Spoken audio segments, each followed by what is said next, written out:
Tapos bukod doon ay meron akong nakita na mga Ala. dividendo na nakukuha nung Duterte family. Lahat sila, no? Individually, nakakatanggap ng dividendo mula sa isang drug lord. Hala, ito na nga mga kababayan yung sinasabi ko sa inyo. Nakatanggap ng dibidindo sa Duterte family. Yan yung sinabi ko sa inyo mga kababayan na binasa ko. Si Baste, may 2011, 2012, 2013. Basta every 6 months nakatanggap sila. Mga kababayan, ang nakatanggap doon si Pulong, si Baste, si Sara, si Digong, pati si Hanilet, panglima. Oo, nako mga kababayan. At ito ay nangyari from 2011 to 2013. Oh, So, diba? makikita nila doon. 2011, 12, 13, di ba? Tama yung aking sinabi, di ba mga kababayan? Continue. Cheque yung ibinibigay sa kanila na cheque. ini-encash nila, manager's check, sa pangalan nila. So, individually yan, Individual, isa-isa. Pulong, Baste, Sara, Digong, Hanilet. Ay, si Digong, yung magkakapatid, Sara, Pulong, Baste, pati si Hanilet tsaka Kitty. Ala, pati si Kitty Duterte pala. Nako, mga kababayan, akala ko si Hanilet lang. Pati pala si Kitty nakatanggap din. Nako, hala ka mga kababayan. Si Kitty Duterte nakatanggap din pala. Sabi ni Trillanes, nako, Diyos mio ka din ha, Borgol. Si Kitty Duterte, mga kababayan, nakatanggap din pala ng pera galing sa droga ni Sami Uy. Hala ka, Diyos ko, ngayon ko lang nalaman mga kababayan na meron palang ganong pangyayari na si Kitty Duterte ay nakatanggap ng pera mula sa droga. According kay Trillanes, hala, Diyos ko, naku, ano to, pinanggawa ng ilong, hala. So, makikita nila doon kasi cheque yung ibinibigay sa kanila na ini-encash nila, manager's check, Hala. sa pangalan nila. So, individually yan, tatay, si Digong, yung magkakapatid, Sara, Pulong, Baste, pati si Hanilet tsaka Kitty na joint account. Hala, Hanilet at Kitty joint account. Hala. Hala ka, Diyos ko. Sara, Pulong, Baste, Digong, tapos Kitty, Hanilet joint account. Nako, aray ko, paldo. Paldong-paldo, pamilyang paldo dahil sa droga. Paldong-paldo. Wala ka, Diyos mayo. Ayan na nga, kininam, pisting yawa, lechugas, animal. Nako, kaya naman pala Takushi, hello po. Nako, kaya naman pala may ilong. So, individually yan, Individual. Tatay, si Digong, yung magkakapatid, Sara, Pulong, Baste, pati si Hanilet tsaka Kitty na joint account. Nako, tangay na talaga. Nako, inuulit-ulit pa. Nako, inuulit pa ni Trillanes. Individually daw yan, So, individually yan, Tatay, si Digong, yung magkakapatid, Sara, Pulong, Baste, pati si Hanilet tsaka Kitty na joint account. Kita nyo, inulit talaga ni Trillanes. Nako, tatay, Digong, Sara, Baste, Pulong. Nako, Digong, Hanilet, Kitty, joint account. Nako, Diyos mio marimar, So, individually yan, Ala! Tatay, si Digong, yung magkakapatid, Sara, Pulong, Baste, Patay! pati si Hanilet tsaka Kitty na joint account. Paldo! Lahat sila tumatanggap. Ang total ay mga 40 to 50 million pesos every 6 months. Nako, 40! Nako, to 50 million pesos every 6 months. Potang ina! Kalahating taon, isang taon 100 million. Kaya naman pala yung mga damit nila, yung mga wala akong pera. Mahal ang pamasahe sa aeroplano, kaya hindi ako nakapunta dito sa Quadcom. Kaya umasa lang ako sa aking retirement pay. Mahirap lang kami. Apatangina kita. Hanilet tsaka Kitty na joint account. Lahat sila tumatanggap. Ang total ay mga 40 to 50 million pesos every 6 months. So, galing sa isang drug lord. Tangina, paldong-paldo. 40 to 50 million every 6 months. So, sa isang taon, 100 million. billion patang ina, paldong-paldo, ilong pamor. Kaya naman pala, kung saan saang bar lumilipad, kung minsan nasa yate, minsan, nandun sa baluarte, ala, sige pa, tanggap pa niya. O, tapos, kunwari, natutulog sa kulambo, ala, Diyos ko, linlangin mo yung taong bayan. Naka-Hermes, Chanel, Prada, Gucci, naka-ilong, potang ina. Anilet tsaka Kitty na joint account. Ayan. Lahat sila tumatanggap. Ang total ay mga 40 to 50 million pesos every 6 months. Potang ina, paldong-paldaw. Sana all.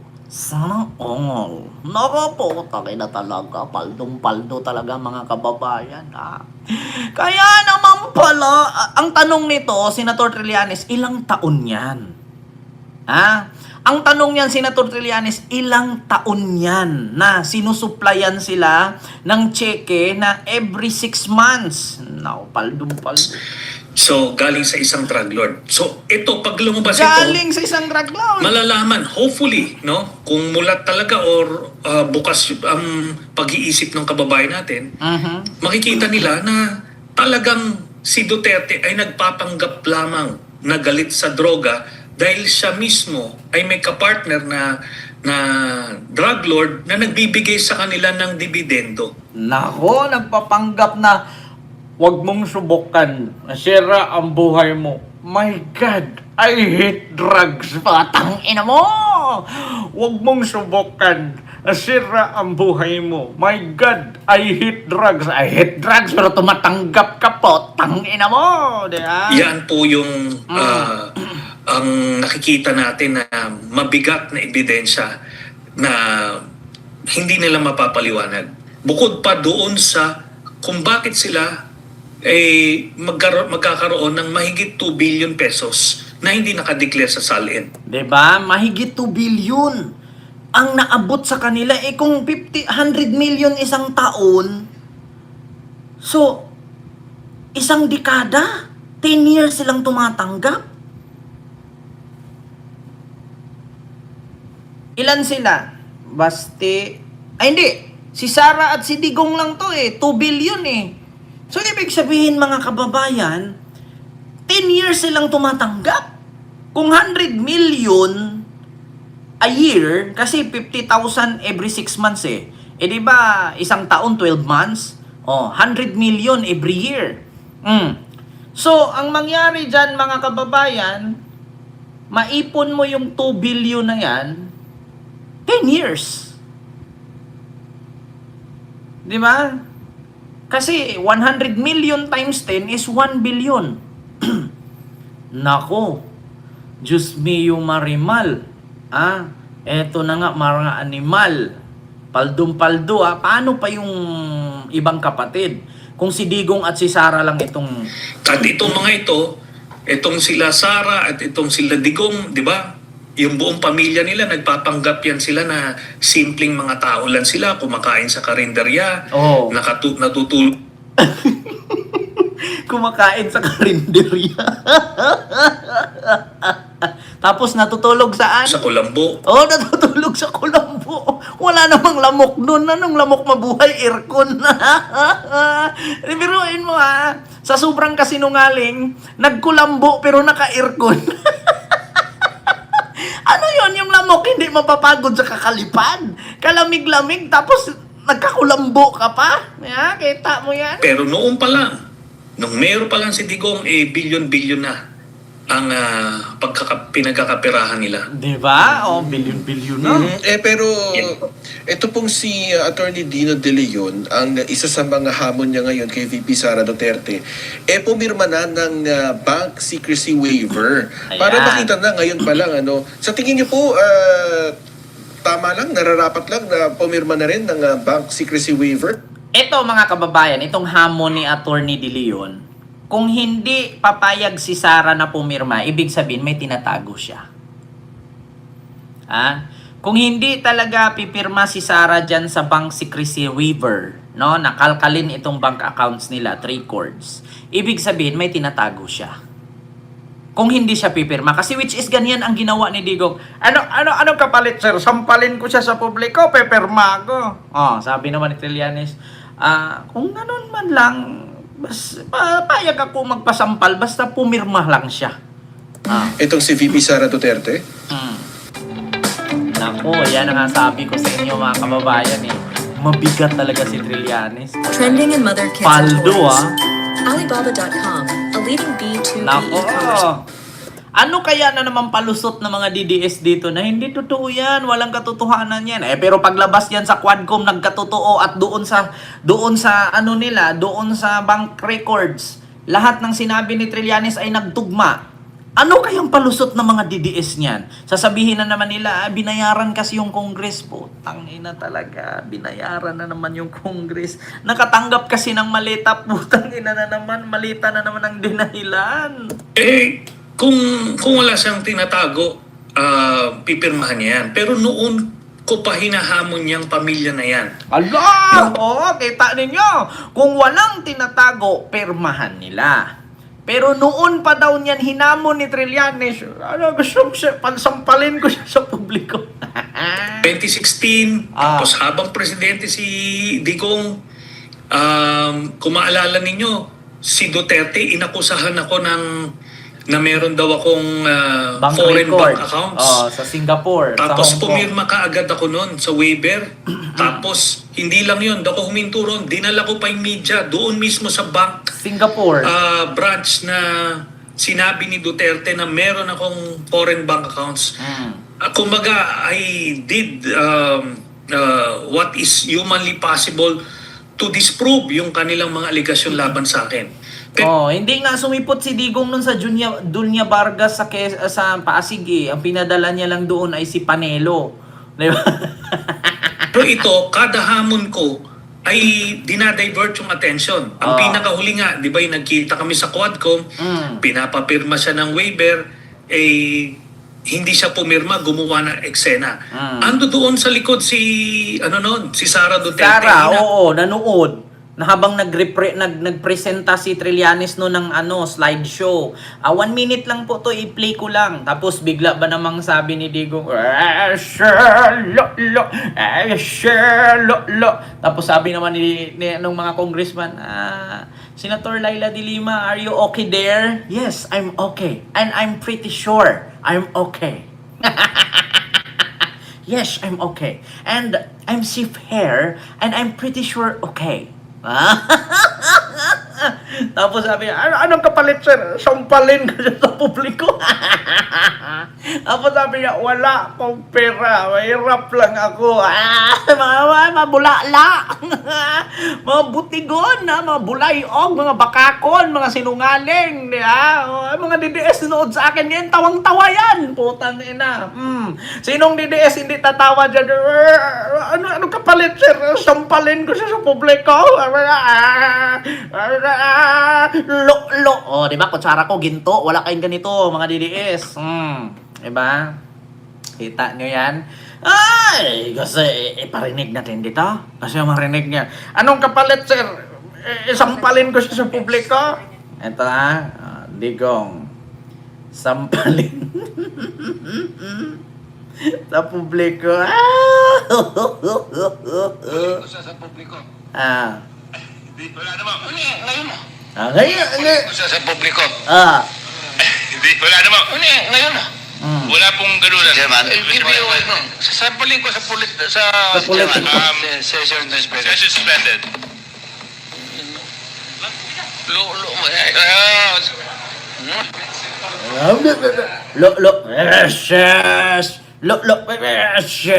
niya. Tangin na, dinaan sa drama, nag-hysterical, nag-tantrum.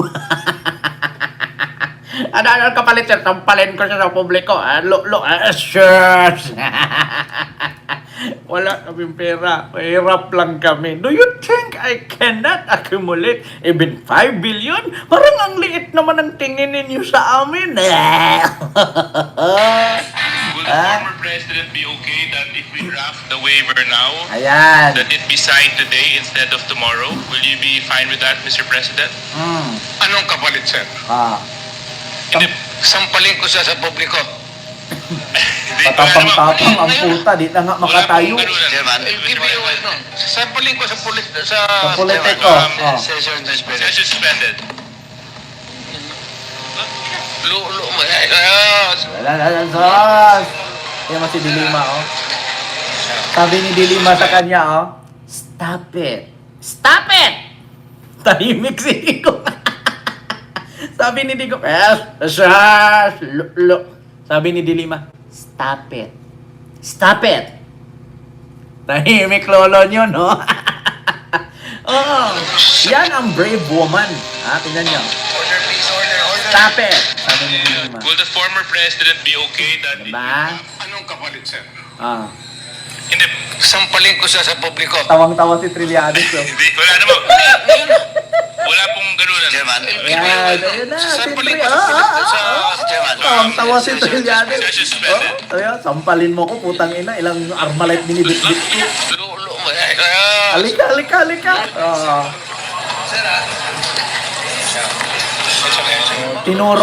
Tinuro ni Father Flaby. Oy, ikaw sir ah. Oy, ikaw sir ah, sabi ni Father Flaby. Siyempre pariin nandiyan. Ayan. Order please, order. Ayan, naglapitan agad yung mga bodyguard ni Trillanes. General. Diba? Nag-hysterical si Digong. Nag-tantrum, tawang-tawa si Trillanes. High blood!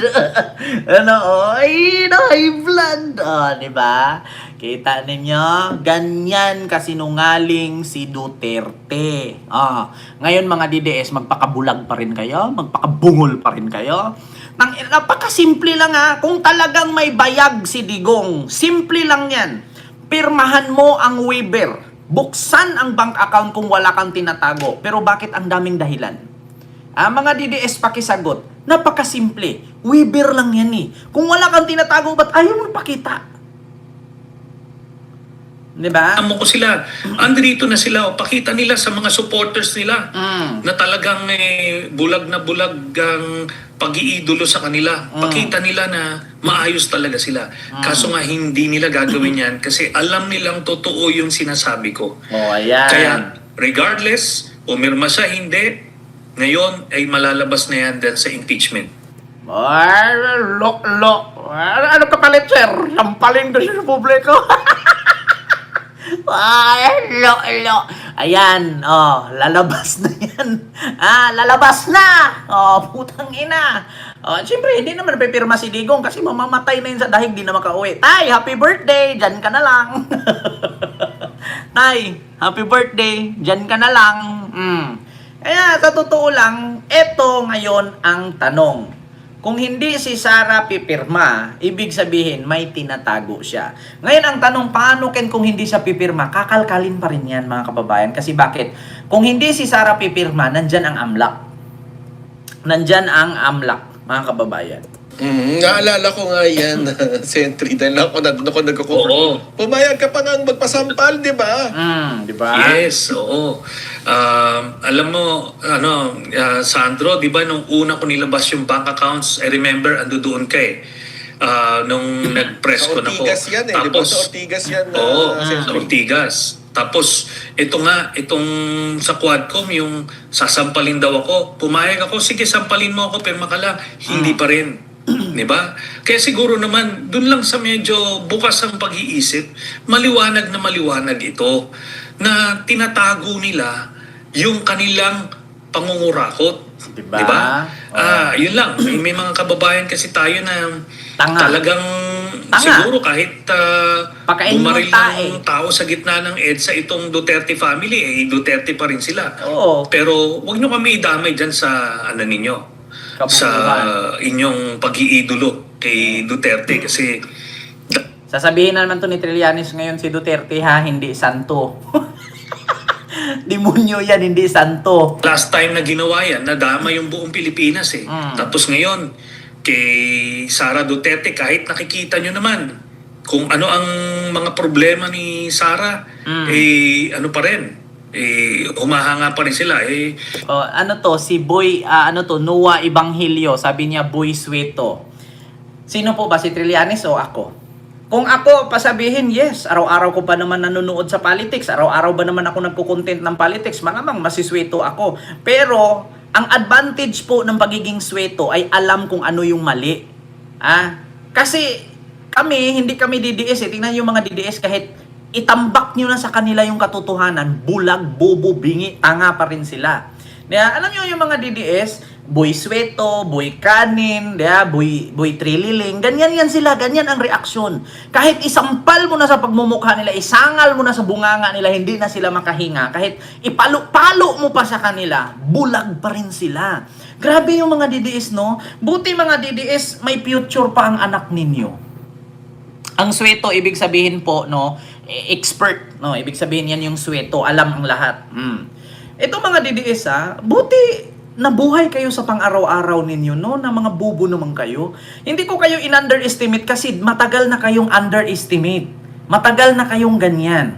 Kaya buti may nakain pa kayo, may pambayad pa kayo ng tubig, kuryente. Butit hindi kayo nagbubugbugan dyan buong pamilya, mga bubo naman kayo.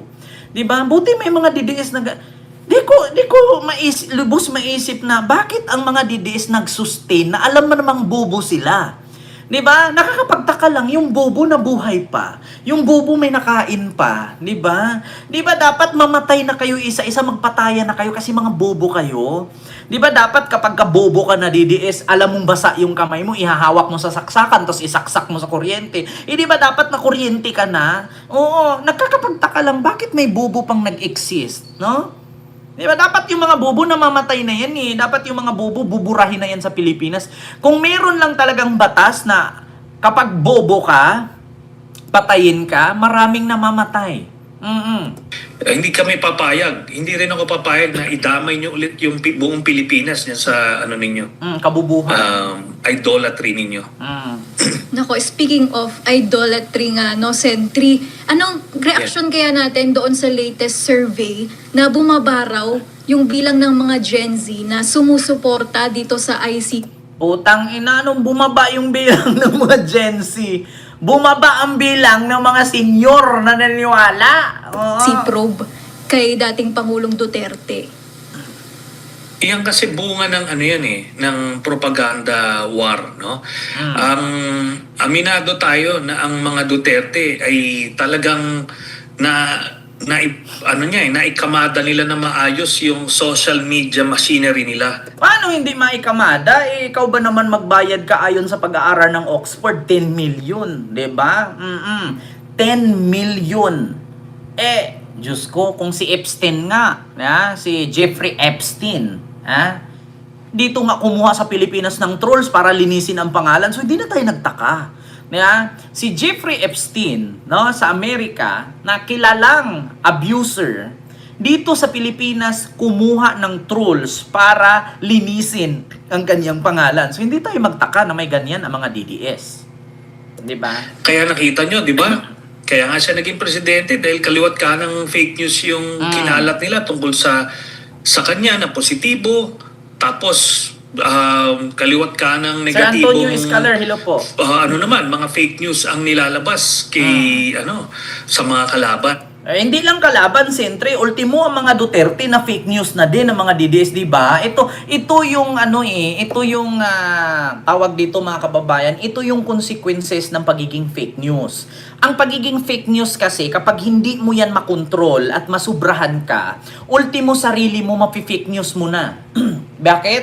Tignan ninyo ang mga Duterte ay nakabase sila sa Davao City. Tinatawag na nilang baluarte ang Davao City, na kung saan mga kababayan, ang mga mismong kapwa nila DDS nagpakalat na ito daw hari, no, isang raha ng Brunei na si Salan Bulkiya ay handa daw magbigay ng langis sa Davao City. Samantalang kinumpirma ng City Government of Davao na wala namang langis na dumating. Di ba kita ninyo, mismong kasamahan nila, mismong DDS ang nag-fake news sa sarili nila. Di ba? Kita nyo mga kababayan? Itong mga fake news, kapag hindi mo makontrol yan, ultimo sarili nila, mapi-fake news nila yan. Kaya tignan nyo mga kababayan, Hayaan natin na mag-fake news sila ng mag-fake news. Huwag natin silang hadlangan kasi gusto nila yan. Pero yung conclusion or consequences ng pagiging fake news nila, mabibiktima sila dyan. Maniwala kayo sa akin mga kababayan. Ito ha, bigyan ko kayo ng example. Halimbawa ako si Ken. Lagi akong magbiro, sabihin ko, inatake ako sa puso, tulungan nyo ako. Tapos ngayon ang pamilya ko tatawag ng ambulansya para isugod sa ospital. Tapos pagdating, it's a prank. Wala. So, ibig sabihin, magagalit yung pamilya ko kasi prank ko sila. Fake news ako pinik news ko. Tapos sa sunod, kung biglang nagkatotoo na inatake ako sa puso, wala lang maniwala sa akin, di matuluyan ako mamatay, di ba? Kaya nga, sa totoo lang mga kababayan, hayaan natin ang mga DDS magpakalat ng fake news kasi dyan sila kumikita, dyan sila nabubuhay. Pero darating ang panahon, yung consequences, yung resulta ng ginawa nilang fake news, mga kababayan, magbubunga yan ng problema sa kanila. Sabi nga ni Elon Musk, may-ari ng Starlink, at saka SpaceX at saka Twitter noon na X ngayon, sabi nga niya ang AI nakakatulong yan sa pang-araw-araw nating pamumuhay. Lalong-lalo na ngayon, kadalasan sa factory ang gamit ay machine, hindi na tao, kundi robot na. Pero darating ang panahon na ang robot ay magiging kalaban natin. Totoo yan mga kababayan. Darating ang panahon, kasi ngayon sa modern era, modern civilization, mga kababayan, or sa modernong pamumuhay natin, kadalasan ngayon sa mga gumagalaw sa restaurant, nagtatahi ng damit, gumagawa ng tsinelas, gumagawa ng gulong, gumagawa ng kung ano-anong bagay, robot na. Pero mga kababayan, ang robot, hindi po sa habang buhay ay nakakatulong. Minsan darating ang panahon na ang robot ang magpapahamak sa atin. Totoo yan mga kababayan. Maniwala kayo sa akin. Yung fake news na ginawa ng mga DDS trolls ni Sara, darating ang panahon na yung mga fake news na yan, pag hindi nila na-control, kapag hindi nila yan na-control at nasubrahan, kasi itong mga fake news DDS, parang pinainom mo ng vitamins yan, na imbis ang dosage ay twice a day, ginawang 5 times a day. So, ang nangyari doon, na-over sila speed. Speed na ang nangyari, na-over sila sa IQ. Naging 500 na yung IQ nila na instead na hindi totoo, ginawa na nilang katotohanan. Tapos pag i-check mo, wala, na-overdose na. Yan ang sabi ko sa inyo mga kababayan, hayaan nyo. Darating ang panahon na sila mismo mabiktima sa pagiging fake news nila. 'Di ba?